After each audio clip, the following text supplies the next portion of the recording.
Hey guys, I'm Steph. And I'm Richard. Question from Facebook. Linda Mercado asks, is it easy for a foreigner to be an actor in Korea?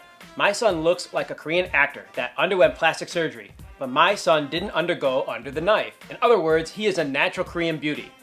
But we are Filipinos. I heard Filipinos are underestimated by Koreans. We are in the middle class here in the Philippines. My husband has a high position in an American company and a graduate of engineering, and I am a graduate of economics, but turned to a fashion designer or gown maker. First thing I would say is Koreans aren't stupid. They recognize talent as much as anyone. If your son is really good looking and is an extremely good actor and speaks perfect Korean, yeah, I definitely suggest he come over here and give it a go. First off, it's hard to break into the Korean entertainment world. I'll say that first and foremost. Have people that are not Korean done it? Yes. I haven't seen as many of them doing it though in the Korean drama world. Where are they doing it? In K-pop? I see more people in K-pop. Unless you're white and you're playing the token foreigner in a drama, I don't really see a whole lot of foreigners in Korean dramas. But Filipino is Asian. Asian's more related to Korean than a white person or a black person or Latino, something like that. But even so, I mean, you still are not Korean, and how fluent is your Korean? Is your Korean 100% natural? Is it completely native-like? In which case, it's gonna be a lot easier for you to get a job or a role in a Korean drama than somebody who has the look but can't necessarily speak fluent Korean like a native. I wonder if Korean companies have ever gone to a country like the Philippines, talent scouting and looking for people to come and be singers or actors. You ever heard anything like that? I have heard of that. Not so much necessarily in the Philippines, but I've definitely heard of it in Canada and in the USA. I know that they have different scouts and searches there, and a lot of your actual Korean celebrities nowadays are actually from places like the US, Canada, Japan. Korean ethnicity. Yes. Korean native speakers, or they might speak English or another language and Korean as well. Yes. But they look Korean. They look Korean, they're Korean ethnicity, but they were born or raised in one of these countries. Australia, Philippines. One of the members from 21, Sandara Park, actually, I believe grew up in the Philippines, but she's Korean ethnicity. Two of the girls from Girls' Generation are also speak native English, don't they? Yeah, I mean, they're from the US. Tiffany and, what's her name? Jessica. Is it right? Yeah, I think so.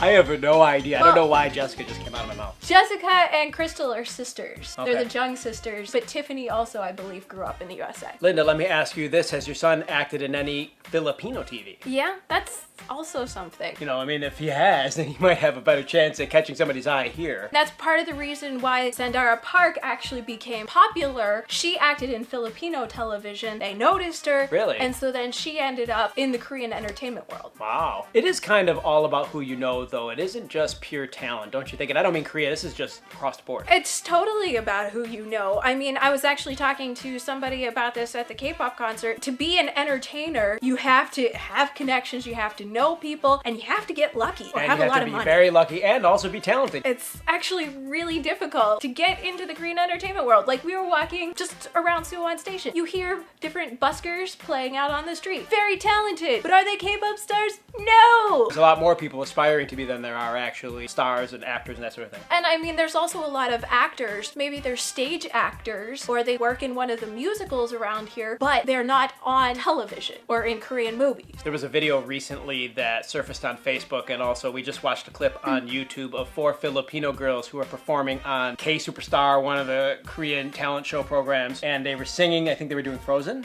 Yeah, they were singing Let It Go from Frozen. Yeah, and they were unbelievably amazing. They were so talented. How much do you think Korean society would accept them as a mainstream group in Korea? I don't think they would. Yeah, even though they're just unbelievably good at singing. I think that they would be like a B group or a subpar group. It's so difficult to be like the spotlight and stay in the spotlight in Korea because it's very fast. Well, and the other thing about K-pop is not only do you have to sing and you have to look good, but you have to dance. And these girls weren't dancing. No. Even though they looked really nice. They were so talented, but you know, like... They're just standing there singing. Yeah. Like, that's not part of the K-pop formula.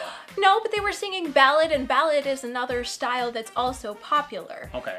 It's not K-pop, but it's ballad singing has its definite genre and base in Korean entertainment. There's evidence that people here would definitely dig Filipino talent. When you watch the judges during that show, they shine the camera on the judges, and the judges are just, you know, wide-eyed and completely enthralled with the performance. But there's differences between when you shine a camera on somebody and their reaction and when they react in private, or what their personal thoughts are on this particular race or this particular, you know, set of people. Do I think that it's possible for somebody who's Filipino to break into the Korean marketplace?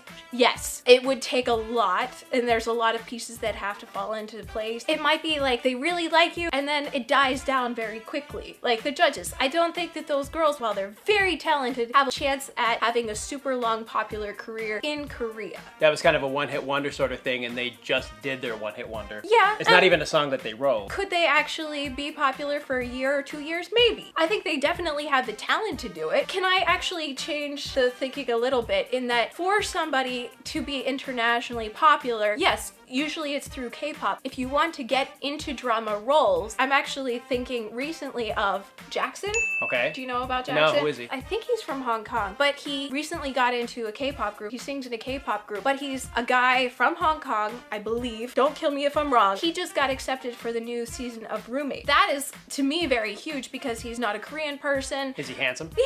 How's his Korean? Good. And he's got the Asian look, so that, I mean, that's what I'm saying about the Filipino thing. Do you think they would really accept a non-Asian on Roommate? I don't know. They might. If they're really good at Korean and they're really good looking. It's easier to get into reality television than dramas. That's what I'm getting at, because you have We Got Married. They have an international version where they date celebrities from other countries. Oh yeah? Where they have like interracial couplings for this TV show. Any Filipino characters on We Got Married? I don't know. I'd have to look that up. Linda, We Got Married. Contact those people. That could be a really good in for your son. I think the biggest thing is her son has really got to try to A, study Korean, study, as fluent as possible in Korean, and the second thing is try to get recognized in the Philippines first. If he's not going to be able to make it in the Philippines, it's going to be a lot harder for him to make it in Korea. Yeah, our advice has always been so much to learn to speak Korean for whatever you'd like to do here. We've said that so much and I'm not even mentioning it in this video. You've mentioned it a few times, but that's the key ingredient along with luck and talent and timing. The best thing that I can say is if that's his dream, if that's what he wants, he should do his research, take the steps that he needs to do to try to make that dream happen. And I can't give you all the steps. You're asking for one of the most difficult things to do, and a lot of people are just trying to be popular, be famous. I mean, that's a dream of many children across the world, and 99.9% of those people never see that dream realized. A lot of Filipino people, I'm not Filipino, but from what I understand, a lot of you guys really like Korean dramas. So if he looks like a natural born, never been under the knife Korean superstar, maybe he should try to make it work in the Philippines first. So that's it for today's Life in Korea. Yeah, Linda, thanks for your question. If you have a question for us, drop a note in the YouTube comments on our Facebook page, facebook.com/hollyyouback, or in the comment section on our blog, hollyyouback.com. Oh, and we're also doing daily vlogs on the bonus channel. Link in the description to the bonus channel. And also, click right here and... What should I say? Go check that out! Yeah, they're really good. We've been doing them a couple weeks now and happy with the results. I think you guys might be too. And like this video, give it a big thumbs up, click the like button down below, Click and it. subscribe you guys for Asian drama and Life in Korea videos. That's it for today's Life in Korea. Experience it! How cool does George Washington look on this shirt? He's a badass. Look what this says. Original gangsta, mofos. Yeah.